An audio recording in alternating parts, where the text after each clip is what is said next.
Hi, my name is Sydney Mercadere, and I'll be giving an overview of my analysis of the differences in gender roles comparing the two series, Smallville and Supergirl, against each other.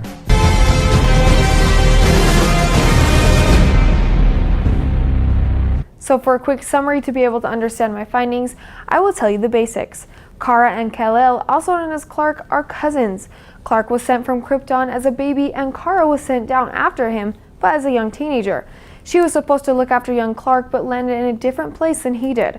Smallville is about Clark's journey to becoming Superman, and the series Supergirl is about Kara, also known as Kira, and her struggles as she learns what it means to be a superhero herself.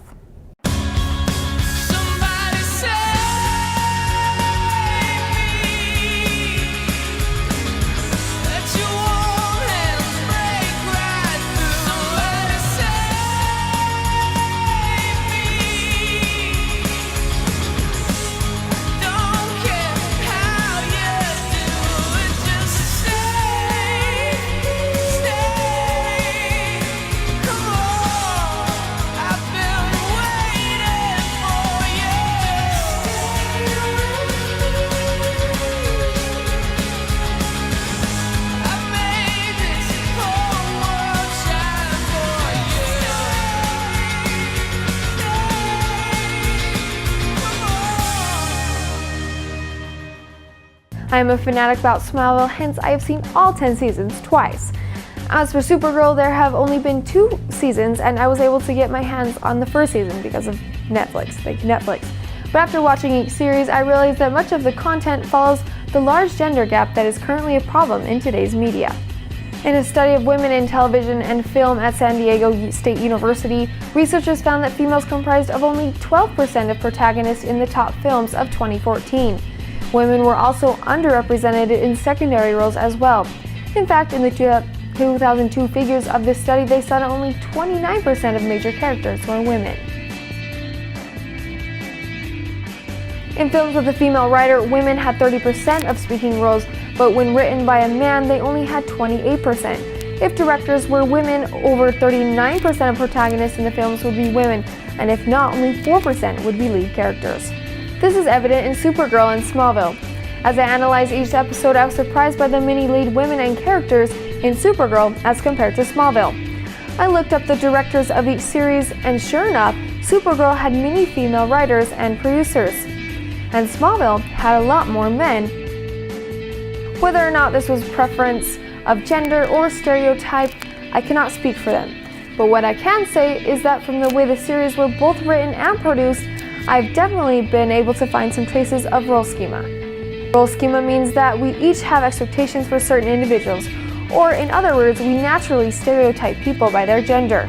This is apparent in both series through conversations between characters, in each character's appearance and actions.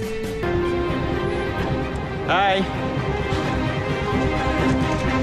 What do you say we step away from the nice lady? Settle this like women. What? It's more you guys hear than me.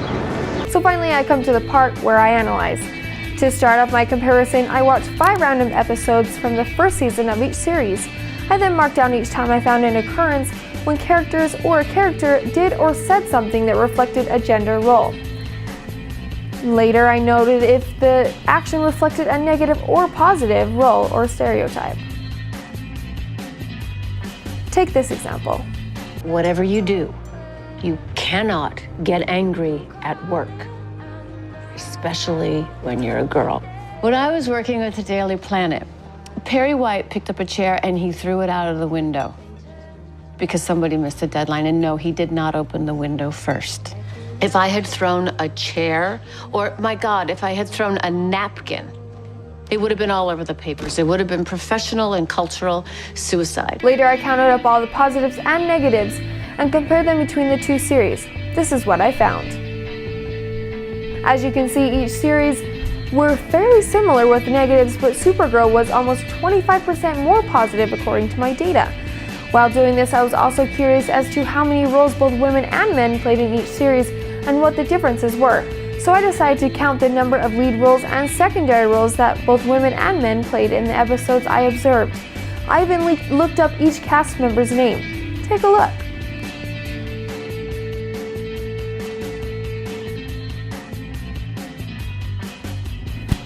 I found that Supergirl did a pretty good job at casting both men and women, although women were a little lower as for secondary roles.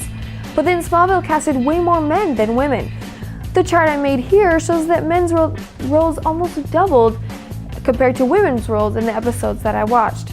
And in most of the secondary roles for women casted were things like waitresses, mothers, dancers, etc. What do you think?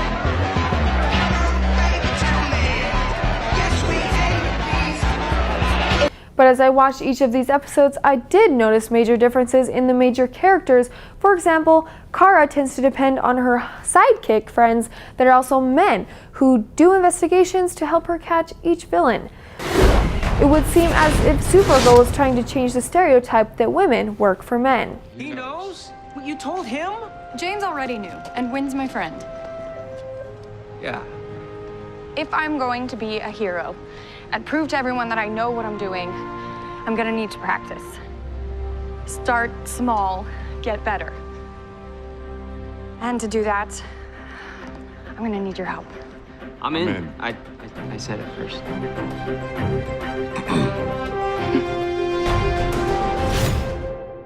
In Smallville, Clark does not have men helping him. Instead, he has his friends Chloe and Lana. I think we'd have to dig this deep. Well, I couldn't find anything online beyond Sylvester Pemberton's rap sheet. Maybe they didn't want anyone else finding it. They? They who? Sylvester Pemberton worked with 12 other known criminals, including Wesley Dodds. He mentioned bringing a team back together. Back together, that means at some point they broke apart.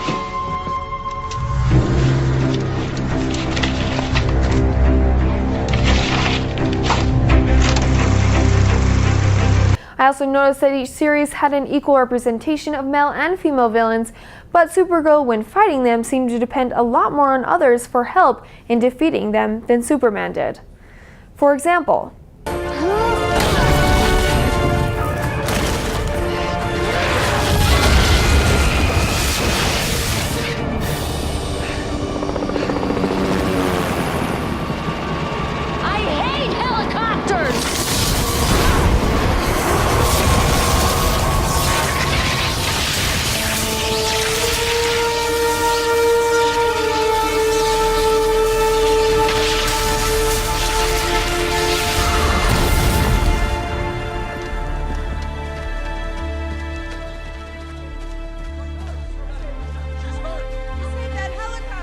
She saved us!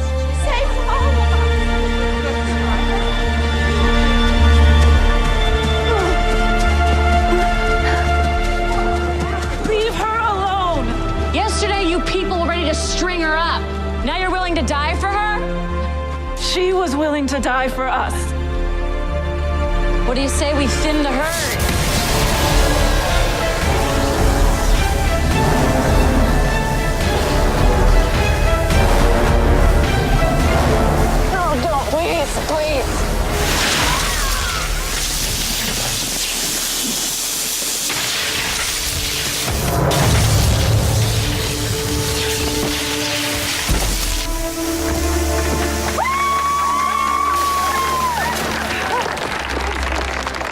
Make sure all these people are safe.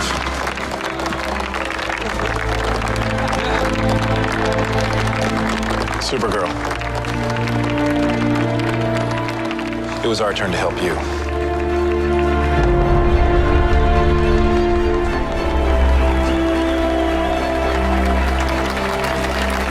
Growing up, I was taught that to accept help from people is not a shame, it's an honor. Cousin never talks about Krypton. I mean, he was a baby when we left, but I remember it all the time. He ever tell you what that S means? The House of L. Yes, but it also stands for a Kryptonian phrase, our family motto. El Mayara. It means stronger together. You say people will see me the way they see Superman one day, but I don't want to be a hero like him. My cousin, he's so used to going it alone. He doesn't know any other way, but I do. I see it now. You, Win, my sister, Miss Grant even. You've all showed me that.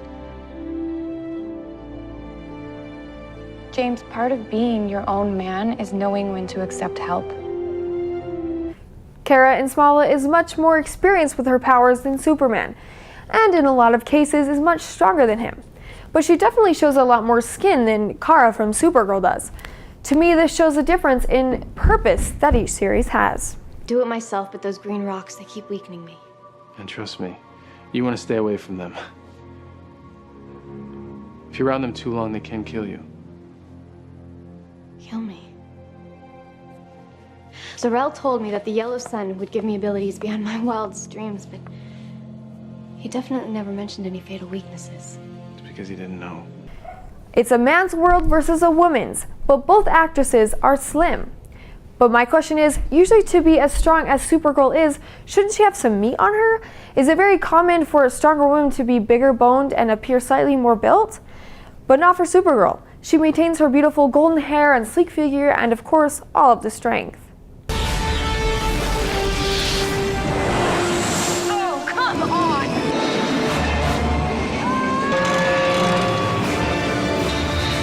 George Gerbner once said that these sorts of systematic distortions communicate a strong message about who has power in our culture. And this is already a problem. Just like Supergirl versus Smallville, the two sides are completely polarized. Obvious feminism versus male rule. Not only does it reflect on our current culture, but the way men and women see what they see as attractive definitely affects young girls in the long run. Many believe that to be attractive to men, they need to be the ideal thin, and can develop many eating disorders and self-esteem issues.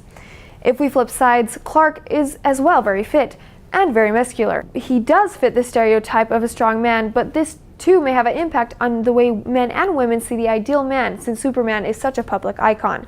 And for young boys, this could be a challenge if they can't put on weight or don't have this supposedly perfect muscular body that Superman does. In conclusion, gender roles and stereotypes are dangerous and are slowly slipping their way into our TV shows and into our minds. They come so sneakily that we hardly notice them. They even popped into my favorite TV shows.